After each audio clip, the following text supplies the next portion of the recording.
2015 2015 में Indus valley civilisation, या मैं ये बोलूँ कि एक क्वेश्चन आया था इंडियन हिस्ट्री से रिलेटेड। तो आप इस क्वेश्चन को ध्यान में रखिएगा, जो मैंने स्पेशली ये क्वेश्चन को सॉल्व करने की कोशिश करी है अपने तरीके से, ठीक है। तो इस क्वेश्चन को मैं पढ़ता हूँ कि यूपीएससी ने जनरल स्टडी में क्या पूछा था 2015 में। ये सामने आपको जो लिखा दिख रहा है, ये आपके सामने एक क्वेश्चन है, ठीक है। तो हम लोग क्वेश्चन में रीड करता हूँ।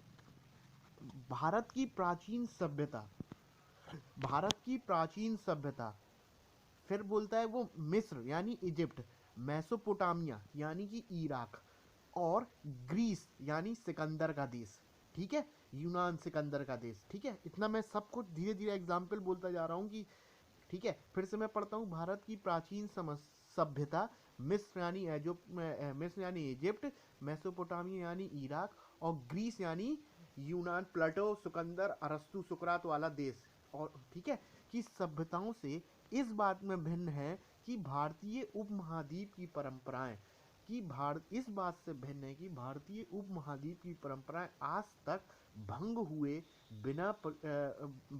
बिना परिरक्षित की गई हैं, रिजर्व हैं, ठीक है।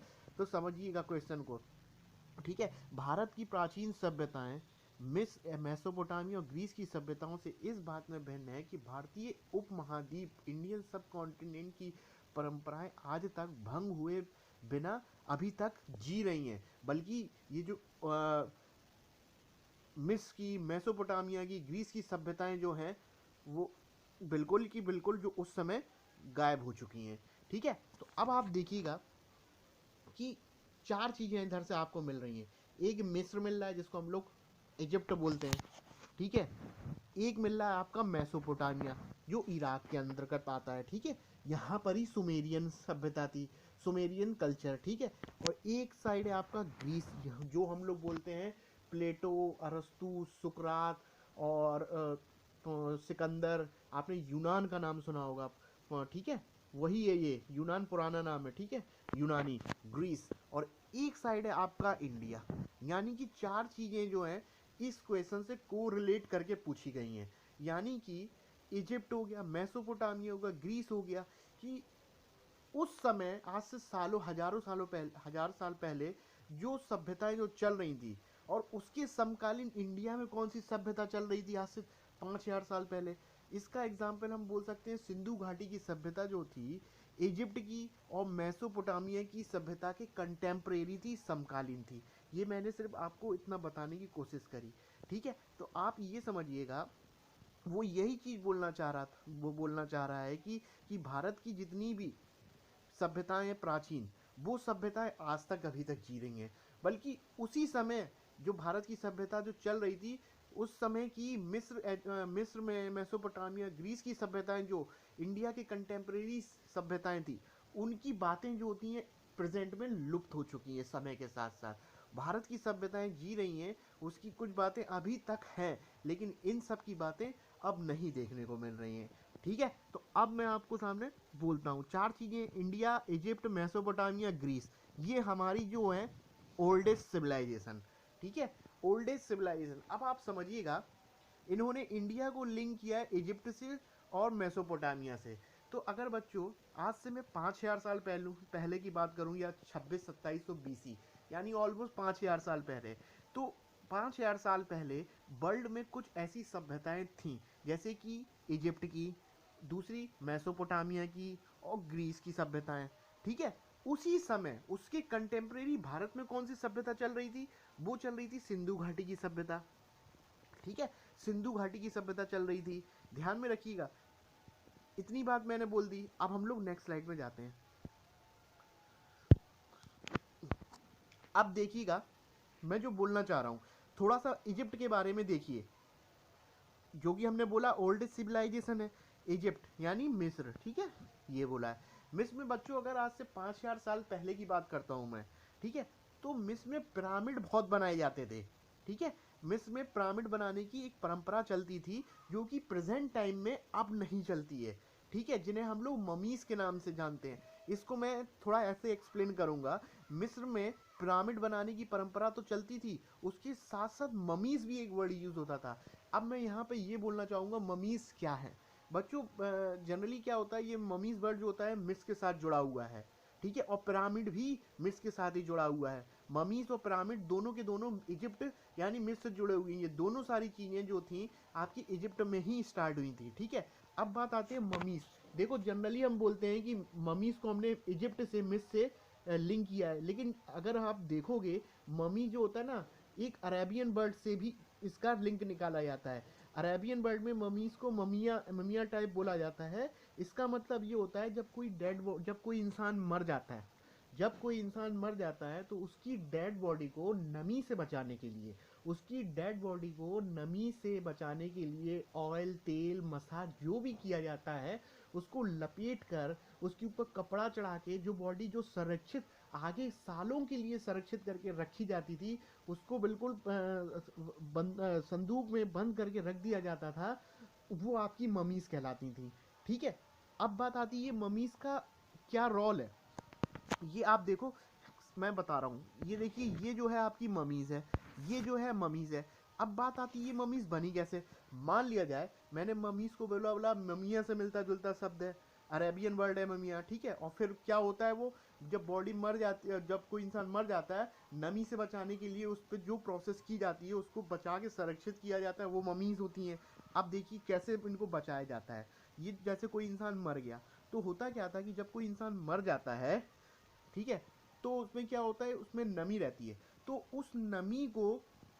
उस नमी से बचाने के लिए, ठीक है, कोई भी बॉडी हम लोग संरक्षित तभी तक रख सकते हैं ज़्यादा टाइम के लिए जब उसमें नमी ना हो। तो ठीक है, इस नमी से बचाने के लिए हम लोग क्या करते थे कि ये जो आप डेड बॉडी देख रहे हो ना, इस डेड बॉडी के जो भी डेड बॉडी पे हम लोग क्या करते थे, इस पे तेल से, ऑयल से मसाज की जाती थी, ठीक है। तरह तरह के इस पे ऑयल लगाए जाते थे, मसाज की जाती थी। और जो ऑयल से मसाज करने के बाद इसके ऊपर कॉटन कपड़ा बोल सकते हैं या लीलेन, जनरली लीलेन के कपड़े की एक थैली सी चढ़ा दी जाती थी।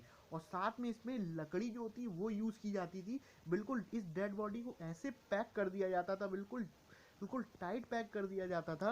और पूरी की पूरी नमी नमी से बचाने के लिए, नमी से बचाने के लिए ये सारे के सारे प्रोसेस किए जा रहे हैं। और ठीक है, इसमें नमक भी यूज़ किया जाता था, शायद नमक का तो मैं नहीं बोल सकता हूँ, जो अभी मैं बोल रहा हूँ वो ध्यान रखिएगा। और फिर इस डेड बॉडी को बिल्कुल बिल्कुल नमी से दूर रखा। इस पे लीलेन का कपड़ा चला चढ़ा दिया गया।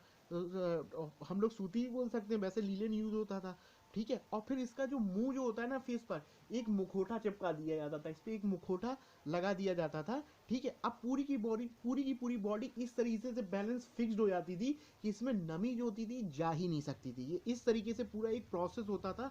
बताते हैं कि 70-80 दिन लगते थे पूरी की पूरी इस प्रोसेस प्रक्रिया को करने में, कि कैसे इस बॉडी से मॉइस्चर हटाना है, बर्फ़ मतलब नमी, पानी नहीं पड़ना चाहिए, मसाज कैसे करना है इसके ऊपर, कैसे इसके ऊपर कपड़ा चढ़ाना है, बिल्कुल टाइट करके कपड़ा चढ़ाना है इसके ऊपर, ठीक है। अब बच्चों क्या होता है कि आपने देखा होगा इजिप्ट में, अब इस डेड बॉडी को अगर अगर हम लोग कहीं दफना दें, और ऐसी जगह दफना दें जहां रेती रेत हो, तो इसके ऊपर बच्चों मॉइस्चर भी नहीं चढ़ेगा।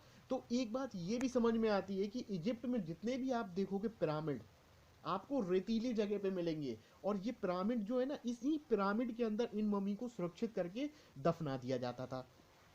ये ये उनकी एक परंपरा या कस्टम के अंतर्गत रहता होगा कि जब कोई इंसान पुनर्जन्म, अंधविश्वास तरीके की बातें हैं जो उनकी परंपरा का हिस्सा रही होंगी। जब कोई इंसान मर जाता है तो जब दोबारा जन्म लेगा तो इस डेड बॉडी को वो रिसीव कर लेगा, ठीक है। तो इन्हीं पिरामिडों में इन्हीं पिरामिडों में आपको ममीज जो होती हैं गाड़ दी जाती हैं, दफना दी जाती हैं संदूक के अंदर। संदूक को भी इस तरीके से डिजाइन किया जाता है जैसे वो खुद एक डेड बॉडी क्यों ना हो। इस तरीके से डेड बॉडी को डिजाइन करके संदूक के अंदर फिक्स करके, संदूक भी बिल्कुल हमारी तरह ही, बिल्कुल एक डेड बॉडी की तरह ही बनाया जाता था। ये ममीज जो होती हैं दफना दी जाती थी। और ये बीच वाला आप डायग्राम देख रहे हो, ये है आपके इजिप्ट के पिरामिड, और बीच में आप देख रहे हो ना, ये ममीज ही है। और बस आप जानते हो इजिप्ट जो होता है मिस्र के पिरामिड के नाम से फेमस है। यहीं पे आपने सुना होगा नील नदी बहती है, ठीक है। नील नदी जो बोला जाता है इजिप्ट के लिए एक वरदान साबित होती है, ठीक है। अगर ये ना होती तो काफ़ी सारा एरिया इसका ड्राई, सूखा मर जाता, सूखा हो जाता, काफ़ी सारा एरिया इसका सूखा हो जाता। ठीक है, एक बात ये मैंने पूरा थोड़ा सा एक्सप्लेन किया। लेकिन प्रेजेंट टाइम में मैं बात करूं, ये पिरामिड जो होते हैं स्ट्रक्चर अब शायद अब नहीं बनते हैं इजिप्ट में, जो पहले बनते थे। उन ममीज को इन पिरामिड में रख दिया जाता था, ठीक है, अब नहीं होता है ये। अब बात करते हैं धर्म के मामले में इजिप्ट में कैसा था। उस समय 5,000 साल पहले क्या होता था, वहाँ पे बहुत सारे भगवान होते थे, लिखा हुआ है बहुदेववाद। लेकिन अगर आप प्रेजेंट में अगर न्यूज़पेपर पढ़ते हो, इजिप्ट में अब बहुदेववाद ना होकर इस्लाम ने अपनी जगह ले ली है, एकेश्वरवाद। यानी कि 5,000 साल पहले बहुत सारे भगवान थे, लेकिन अब क्या हो गया, वहाँ पर इस्लाम आ गया। अगर आप न्यूज़पेपर पढ़ते हो, आज से 1 साल पहले वहाँ पे चर्च पर, येलो चर्च या वाइट चर्च जो भी रहा हो, कैथोलिक चर्च पे वहाँ पर आईएसआईएस के हमले हुए थे।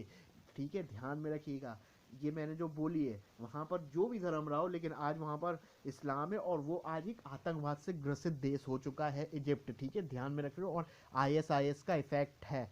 ठीक है, इतनी मैंने बात बोल दी। ये मिस्र की बात है, जो काफ़ी ट्रांसफॉर्मेशन देखने को मिल रहे हैं। वहाँ पे बहुत सारे देव होते थे हजारों साल पहले, अब इस्लाम ने अपनी जगह ले ली है। वहाँ पे पिरामिड बनाए जाते थे, इजिप्ट ममीज तैयार की जाती थी, लेकिन अब ये प्रोसेस देखने को नहीं मिलता है। ठीक है, यही क्वेश्चन की डिमांड है, अगर आप पढ़ रहे हो तो इस यही क्वेश्चन की डिमांड है। अब मैं आगे बढ़ता हूँ। ठीक है, अब बात आती है मैसोपोटामिया। अब मैं मेसोपोटामिया होता क्या है, देखो बच्चों, आपने सुना होगा नाम इराक, सद्दाम हुसैन का नाम शायद तो सुना हो आप लोगों ने, इराक। देखिए, मेसोपोटामिया इराक का पुराना नाम है, ध्यान से सुनिएगा। मेसोपोटामिया इराक का पुराना नाम है, इसे बेबीलोन के नाम से भी जानते हैं। ठीक है, आज से 5,000 साल पहले लगभग वर्ल्ड की बहुत सारी ऐसी सिविलाइजेशन रही होंगी, उनमें से मेसोपोटामिया जो थी एक बहुत फेमस सिविलाइजेशन थी। बहुत फेमस सिविलाइजेशन थी मेसोपोटामिया। जैसे भारत में सिंधु घाटी सभ्यता फेमस है, वैसी ही मेसोपोटामिया भी आज से 5,000 साल पहले बहुत फेमस थी। मेसोपोटामिया यानी इराक, और यहीं पर एक सुमेरियन कल्चर चलता था, या सुमेरियन सिविलाइजेशन। सुमेरियन सिविलाइजेशन के लिए ये मेसोपोटामिया आपका फेमस है। जैसे भारत सिंधु घाटी के लिए फेमस था, ऐसी वहाँ पर सुमेरियन कल्चर था। अब अगर बच्चों मेसोपोटामिया की बात करूँ, इराक की बात करूँ, तो इसी मेसोपोटामिया इराक में ऐसा माना जाता है कि वर्ल्ड को सबसे पहले अगर किसी ने प्रॉपर लिपि स्क्रिप्ट देने का काम किया है, तो वो सुमेरियन कल्चर ने दिया है। ठीक है, ऐसा माना जाता है। ठीक है, अब बात आती है कि ये मेसोपोटामिया इतना फेमस था आज से 5,000 साल पहले, और सबसे बड़ी इतना फर्टाइल लैंड था, इतना फर्टाइल लैंड था, इतना उपजाऊ लैंड था। आपने हिंदी मीडियम वाले बच्चों, आपने दजला फरात नदी का नाम जरूर सुना होगा, दजला फरात रिवर का।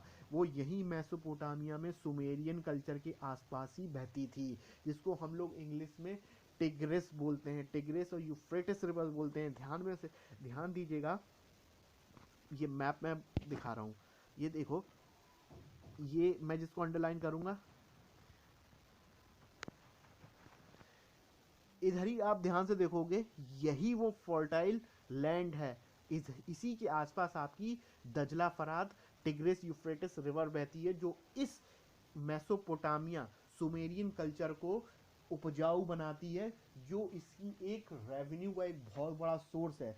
जब उपजाऊ है तो वहां से पैसा तो आता होगा, उस उपजाऊ जमीन का यूज करते होंगे। ये नदियों के ये दजला फरात की आसपास का एरिया बहुत उपजाऊ होता था, जो हमारा सुमेरियन कल्चर मेसोपोटामिया के लिए बहुत इम्पोर्टेंट। बच्चों, यही जो रीजन बता रहे हैं, आज भी विवादों से भरा हुआ रीजन है।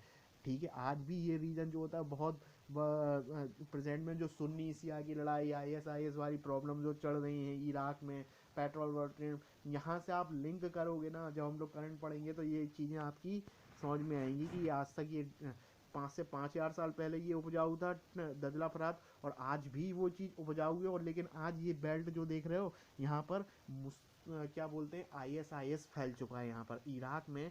मेसोपोटामिया में आईएसआईएस ने अपनी जड़ें ऐसी बना रखी हैं, जैसे नाम से सुन सकते हो, Islamic state Iraq and Syria. यानी कि इराक में आईएसआईएस बिल्कुल बुरी तरीके से जकड़ा हुआ है। ऐसा आज से 5,000 साल नहीं पहले था। ये भी तो एक ट्रांसफॉर्मेशन है कि 5,000 साल पहले उपजाऊ था, और वही belt Mesopotamia Iraq Sumerian culture में आज क्या देखने को मिल रहा है, बर्बादी देखने को मिल रही है, इतना माइग्रेशन हो रहा है, वहाँ से लोग भाग के जा रहे हैं। क्यों? वहाँ पे कब बम विस्फोट हो जाए, कब आईएसआईएस का हमला हो जाए, बहुत ज़्यादा प्रॉब्लम्स हैं वहाँ पर। ठीक है, ये मेसोपोटामिया की बात हो गई। इतनी और भी मैं एक्सप्लेन कर सकता हूँ, लेकिन अभी क्वेश्चन की डिमांड समझिए कि मेसोपोटामिया हो गया, इजिप्ट हो गया, ग्रीस हो गई, ये सारी चीज़ें जो होती हैं, जो आज से हज़ारों साल पहले जो चल रही थी, वो उनकी परंपराएं, जो कस्टम रहे होंगे, वो सब चीज़ें गायब होती जा रही हैं। जबकि भारत एक ऐसा देश है, वो परंपराएं, कस्टम, जो चीज़ें अभी तक बनी हुई हैं। ऐसा क्या रीज़न है? आप देख सकते हो कि जितने भी क्वेश्चन में मेसोपोटामिया है, इजिप्ट है, यहाँ पर क्या क्या चीज़ें हो गई, पहले जो नहीं थी आज हो रही हैं। ठीक है, अब बात आती है ग्रीक।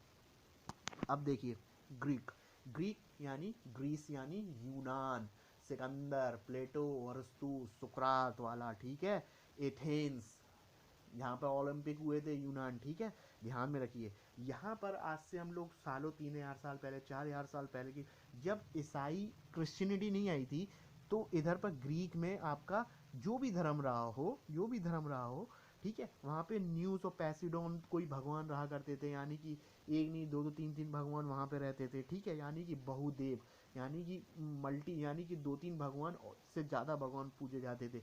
ठीक है, ग्रीक में, यूनान में। लेकिन जब क्रिश्चियनिटी आती है, तो यहाँ पर क्या देखने को मिलेगा? सिर्फ ईसाई क्रिश्चियन ही देखने जो आज आप यूनान देश देखोगे, आज यूनान देश में आपका न्यूज़ पैसिडोन बहुदेववाद देखने को नहीं मिलेगा। ठीक है, आज वहां पर क्या देखने को मिलेगा? क्रिश्चियन देखने को मिलेंगे, क्रिश्चियन। ठीक है, तो तीनों चीज़ों आप अगर ध्यान से देखो कि तीनों चीज़ों में क्या क्या ट्रांसफॉर्मेशन देखने को मिल रहा है। एसपीए है क्या? एसपीए, सुकरात, प्लेटो, अरस्तु और सिकंदर। एक और एस लगा दें, सुकरात, प्लेटो, अरस्तु, सिकंदर। स्पास, स्पास, सुकरात, प्लेटो, अरस्तु, सिकंदर। ये यूनान से ही तो एक टाइम था जब ग्रीक जो होता था ना, कंटेम्प्रेरी वेस्टर्न फिलोसफी के लिए फेमस था। ये ग्रीक जो होते हैं, एक से एक दिग्गज फिलोसफर मिले हैं यहाँ पर हम लोग को, जो मैंने नाम लिए हुए हैं, एक से एक। बिफोर बीसी, ईसा के जन्म से पहले एक से एक दिग्गज जो मैंने नाम लेते हैं। फिर बाद में क्या होता है, यहाँ पर क्रिश्चियनिटी आती गई। ठीक है, अब मैं आगे बढ़ रहा हूँ। ग्रीक की बात हो रही है ना, देखिए क्या लिखा हुआ है, खुद पर काबू लेना ही, खुद पर जब काबू पा लेना ही मनुष्य की सबसे महत्वपूर्ण जीत होती है। बात भी सही है, जब कोई भी इंसान अपने आप पर जीत लेता है, तो वो दुनिया भी जीत सकता है। क्योंकि यही एक सबसे बड़ी प्रॉब्लम होती है इंसान की, जब इंसान का चित्त, इंसान का दिमाग पे कंट्रोल हो जाता है। ये कहने वाले हमारे प्लेटो थे। ये प्लेटो कहाँ के थे? ग्रीक के ही थे। अब बाद में क्या देखने को मिलेगा? यहाँ पर क्रिश्चियनिटी आ जाएगी, यहाँ पर बहुदेववाद से एक एक भगवान का कॉन्सेप्ट आ जाएगा। अब देखते हैं कि ये हमने थोड़ा थोड़ा एक्सप्लेन करने की कोशिश करी कि और भी हम लोग एक्सप्लेन कर सकते हैं, बस यहाँ थोड़ा सा मैंने बताने की कोशिश करी। अब देखते हैं यहाँ पर क्या है। अब देखते हैं इंडिया का, भारत अर्थात इंडिया। ये तो मैंने कॉन्स्टिट्यूशन की तरह लिख दिया, भारत अर्थात इंडिया यूनियन। ठीक है, अब देखिएगा भारत के बारे में। आज से 5000 साल पहले, 4000 साल पहले जो सभ्यताएं, इजिप्ट की सभ्यता थी, इजिप्ट की थी, मेसोपोटामिया की थी, ग्रीस की थी। ग्रीस तो देखिए, ग्रीस की अगर बात करूँ, यूनान देश ने तो मौर्यंस को बहुत परेशान किया था। मौर्यंस को बहुत परेशान करते थे। अगर बोलते हैं कि मौर्यन का सबसे बड़ा कोई शत्रु है, तो वो यूनान देश था। ठीक है, तब वहाँ पर क्रिश्चियनिटी नहीं थी। ठीक है, सुनिएगा। अब देखिएगा मैं जो बोलने वाला हूँ, भारत अपने समय, भारत, भारत जो आज है, आज से 5000 साल पहले जब सिंधु घाटी सभ्यता थी, और उसी समय मिस्र, इजिप्ट की सभ्यताएं थीं, क्या भारत की उस समय के जो कस्टम, संस्कृति, रीति रिवाज क्या आज तक विद्यमान है? बाकी देशों में तो लुप्त होती गई चीजें, क्या भारत में लुप्त होती गई क्या, कि बनी हुई हैं? आप समझिएगा।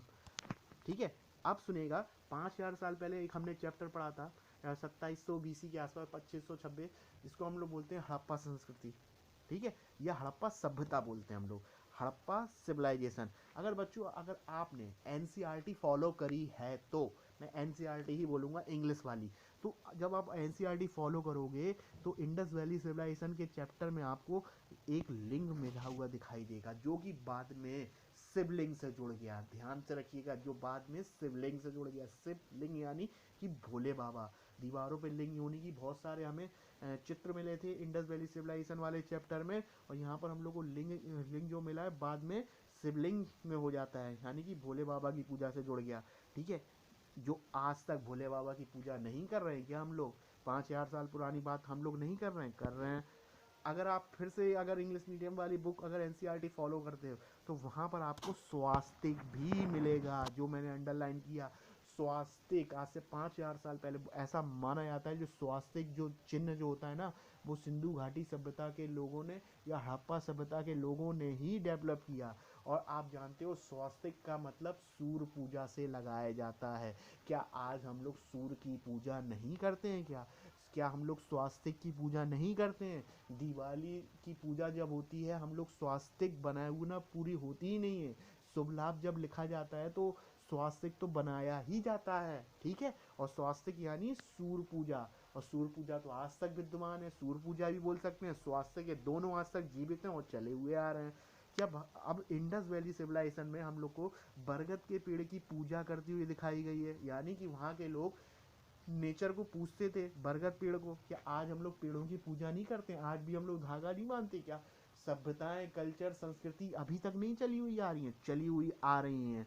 ठीक है, पशुपति शिव, पशुपति शिव, पशुपति शिव पे अगर पशुपति शिव को एक योगी मान लिया जाए तो योगी का भी भारत में इम्पोर्टेंस होता ही है। ठीक है, अगर उस योगी की अगर जो सील मिली थी, हाथी, बाघ, गेंडा, जो भी जानवर मिले हुए हैं, आज भारत में उन सब की वैल्यू नहीं है क्या?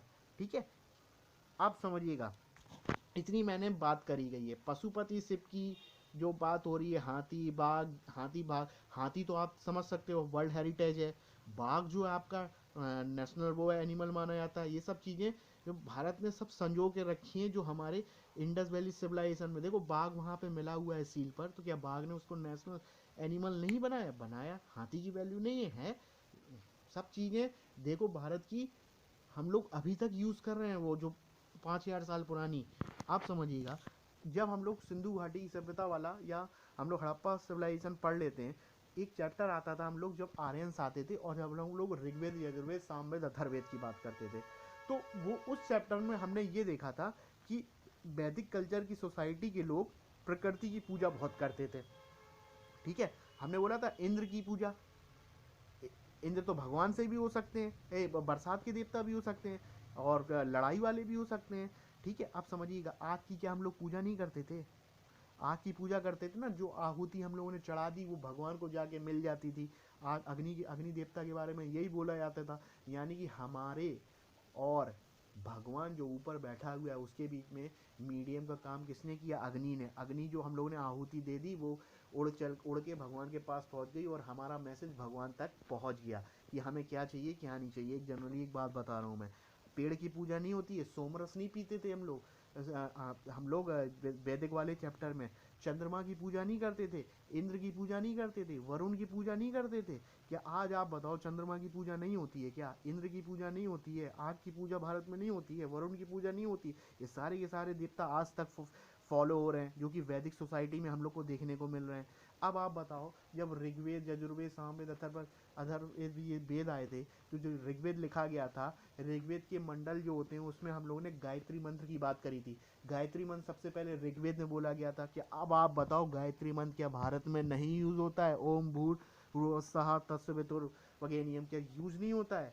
अभी तक इसकी वैल्यू बरकरार है। यहाँ तक कि ये चीज़ साइंटिस्ट भी मान चुके हैं कि ओम का इम्पोर्टेंस क्या है, और इस पूरे के पूरे गायत्री मंत्र का इम्पोर्टेंस क्या होता है। ये सिर्फ एक भगवान से जुड़ा हुआ नहीं है, ये एक मेडिटेशन से भी जुड़ा हुआ मुद्दा है। जो हम जब ओम बोलते हैं ना, तो हमारे बॉडी की पूरी इंटरनल ऑर्गन में कितना रिलीफ मिलता है ना, समझ रहे हो ना? ये सब चीज़ें जो थी अभी तक हम विद्यमान हैं अभी तक। ठीक है, अब हम लोग अब बताइए, धार्मिक कर्मकांड जैसे हम लोग बोलते हैं यज्ञ हो गया, हवन हो गया, हम लोग ने वैदिक सोसाइटी में देखा था यज्ञ हवन हो रहा है, अभी भी होते हैं। शतरंज, अब शतरंज यानी चेस, विश्वनाथ आनंद का नाम मैं ले लेना चाहता हूँ, विश्वनाथ आनंद सर का नाम लेना चाहता हूँ। ठीक है, ऐसा बताते हैं कि जो शतरंज चेस जो होता है ना, उसके पासे जो होते हैं ना, हड़प्पा सिविलाइजेशन के अंदर जब खुदाई हुई तो हम लोग को वो शतरंज चेस बोर्ड टाइप की चीज़ें मिली थी। और ऐसा माना भी जाता है शतरंज जो होता है ना, हड़प्पा सभ्यता की ही देन है। अब बताओ 5,000 साल पहले भैया वो खेलते थे, शतरंज खेलते थे, क्या भैया आज नहीं खेल रहे हम शतरंज इंडिया के अंदर? शतरंज की वैल्यू भारत के अंदर नहीं है, बहुत ज़्यादा वैल्यू है। यानी कि ये जो गेम है इंडिया की देन है, ना कि वेस्टर्न की देन है। ठीक है, ये बात आप ध्यान में रखना। आज से 5,000 साल पहले जब हम लोग सिंधु घाटी की सभ्यता पढ़ते थे, तो क्या हमने ये नहीं देखा सूती कपड़े पहने हुए हमें फीमेल फिगरिन मिली हुई है? आज तक हम सूती कपड़ा यूज़ नहीं कर रहे हैं, साड़ी यूज़ नहीं कर रहे हैं, चूड़ियाँ यूज़ नहीं कर रहे हैं, सिंदूर यूज़ नहीं कर रहे हैं, सब हड़प्पा सोसाइटी की तो देन है। ये यूज़ नहीं कर रहे हैं, अभी तक हम लोग ये सब यूज़ कर रहे हैं। ये सब जो 5,000 साल पहले इंडस वैली सिविलाइजेशन या वैदिक सोसाइटी में थी चीज़ें, वो हम अभी तक यूज़ कर रहे हैं। ठीक है, वर्ण व्यवस्था, इस पे मैं ज़्यादा बात नहीं करूँगा, थोड़ा डिबेट रहता है। वर्ण व्यवस्था आप जन्म से मान रहे हो या कर्म से मान रहे हो? हम तो कर्म से मानते हैं, जन्म से मानोगे तो सब गुड़ गोबर सा हो जाएगा। ठीक है, आप इस पर डिबेट नहीं कर सकते हैं वर्ण व्यवस्था पे। अब हम लोग आगे बढ़ते हैं। तो बच्चों, अगर मेरी लैंग्वेज चीप लगे तो आप प्लीज़ आप बता दीजिए, क्योंकि मैं तेज़ इसलिए बोलने की कोशिश कर रहा हूँ क्योंकि मेरे मेरे टैब में इसमें दिक्कत हो रही है, मोबाइल में भी तो आवाज़ स्लो आ रही है। ठीक है, आपके साथ कम्युनिकेट होना बहुत ज़रूरी है मुझे। अब देखिए, हड़प्पा फेमस है जल निकास प्रणाली के लिए। जल निकास प्रणाली का मतलब कैसा? जो घर से जो पानी निकलेगा ऐसे बहेगा नहीं, वो ड्रेन जो होता है ना, सीवेज नालियों से होते हुए बाहर जाएगा। अगर ऐसे ही बहेंगे ना तो मच्छर पनपेंगे, मलेरिया हो जाएगा, डेंगू हो जाएगा। ठीक है, हड़प्पा लोगों को ये सब चीज़ें पता थी कि हेल्थ ही वेल्थ है, अगर वह हेल्थ नहीं रहेगी तो वेल्थ भी नहीं आएगा। क्या ये हम लोग ध्यान नहीं दे रहे हैं क्या? मोदी जी ने 2 अक्टूबर को स्वच्छता मिशन चालू नहीं किया है? मोदी जी ने क्या स्मार्ट सिटी प्रोजेक्ट चालू नहीं किया है? इसी को तो उन्होंने बेस बना के इंडस वैली सिविलाइजेशन पे क्वेश्चन पूछ लिया था, जो हम आगे करेंगे। ठीक है, क्या आप ये बताओ, हड़प्पा सोसाइटी में हम लोग को जो नाप तौल की चीज़ें मिली थी, जैसे बांट जो होते हैं, बांट तौल भी देखते हो इस रेशियो मिले थे, 2 हो गए, 4 हो गए, 8 हो गए, 16 हो गए, यानी कि 25, 50, 100, मतलब रेशियो देखिए। जो आज तक बांट जो मीजरमेंट है, आज तक हम वही उसी को बेस बनाकर मीज़र कर रहे हैं। ठीक है, अब देखिए हड़प्पा जो होता है स्मार्ट सिटी से लिंक करा है। और भारत आज़ाद हुआ था ना, तो हड़प्पा सोसाइटी को एक बेस बनाया गया था कि आज़ादी के बाद 4 हमारी जो सिटीज़ थी उनको बिल्कुल, चंडीगढ़ हो गया, भुवनेश्वर हो गया, इनको एक बिल्कुल प्रॉपर वे में डिज़ाइन किया गया था, बहुत ज़बरदस्त तरीके से। और ये डिज़ाइनिंग जो होती ना, हड़प्पा सोसाइटी को देखा गया पहले कि भाई आज से 5,000 साल पहले कोई इतनी अच्छी सोसाइटी हो सकती है कि पूरे के पूरे वर्ल्ड में इसके बराबर ना तो सुमेरियन है, ना इजिप्ट है, कोई नहीं है। ठीक है, अब बात आती है गायत्री मंत्र, लिखा हुआ है शायद नीचे। अब देखो गायत्री मंत्र, वही चीज़ हो गई, गायत्री मंत्र ऋग्वेद में है। क्या उपनिषद की वैल्यू आज नहीं है? क्या हम लोग यूज़ नहीं कर रहे हैं? यानी कि उपनिषद यानी फिलॉसफी से रिलेटेड है। अगर इसका मीनिंग निकालना चाहेंगे, गुरु का शिष्य के पास, सॉरी, शिष्य का गुरु के पास बैठना और उससे शिक्षा लेना। और जनरली बोले तो इसमें लॉजिकल भरी बातें बोली गई हैं, पाखंडी बने की बातें ना बोल के रियलिटी लॉजिक पर जोर दिया गया है। ठीक है, और इसी लॉजिक जो बात कर रहे हैं ना, इसको हमारे महात्मा बुद्ध ने फॉलो किया। ठीक है, क्या महात्मा बुद्ध भारत में, अब देखिए महात्मा बुद्ध की बात आती है तो ऐसी बहुत सी चीज़ें, महात्मा बुद्ध की बहुत सी बातें हमने अपनाई, लेकिन वो धर्म जो होता है भारत में कम रह गया। ठीक है, भारत का ही धर्म भारत में कम रह गया, लेकिन उनकी बातों को क्या हम जीवन में यूज़ नहीं करते? करते हैं। यानी कि अगर आप और भी चीज़ें ऐड कर सकते हैं, जो भारत के कस्टम रिवाज जो थी चीज़ें, ऐसी नहीं है कि भारत ने पूरी की पूरी ऑप्ट कर ली हो। हाँ, लेकिन उन दूसरी कंट्री से ज़्यादा ऑप्ट करी, कुछ चीज़ें इग्नोर भी कर गए हम लोग, या छूट गई हैं चीज़ें। ऐसा देखिए, पॉजिटिव के साथ थोड़ा बहुत अगर हम लोग उसका एवोल्यूशन अगर मूल्यांकन हम कर रहे हैं ना, तो हम लोग अच्छा तो लिख रहे ही है उसकी, लेकिन कुछ दूसरे पॉइंट भी दिखाइए जो हम लोग, जो दूसरा ना समझ सके वो हम लोग भी कैच कर ले। ठीक है, ये सिर्फ एक बेसिक आइडिया था कि इतना हो सकता था। अब ऐसा नहीं है कि इसके अंदर और भी बहुत कुछ है जो किया जा सकता था। ठीक है बच्चों, अगर आपको वीडियो पसंद आए, आता है, नहीं आता है, तो प्लीज़ बताइए, लाइक कीजिए, शेयर कीजिए, सब्सक्राइब कीजिए, डिसलाइक भी कीजिए, कमेंट ज़रूर कीजिए कि सही है कि नहीं, मैं आपके साथ कम्युनिकेट कर पा रहा हूँ कि नहीं। अगर एक बात मैं बोलूँगा कि हेडफोन ज़रूर यूज़ कर लीजिएगा, हेडफोन ज़रूर यूज़ कीजिए। थोड़ा वॉल्यूम प्रॉब्लम हो रहा है लेकिन वीडियो वॉच कीजिए, कमेंट ज़रूर दीजिए अच्छा एक्सपीरियंस रहा इस वीडियो को देख के कि ख़राब रहा, मैं सब कुछ जानना चाहता हूँ। और इनिशियल से लेके स्टार्टिंग तक पूरा वॉच कीजिए, बीच में बढ़ा के नहीं देखिए, कंप्लीट देखिए। फिर आप ज़रूर डिसलाइक दबाना हो, जो करना हो करिए, कमेंट जरूर करिए, फिर बाकी आपके ऊपर है सब्सक्राइब करना हो तो ठीक है। मैं हूँ सत्येंद्र, शिक्षादि अकेडमी से, it is my YouTube official channel, so please watch it and thank you. Okay bye.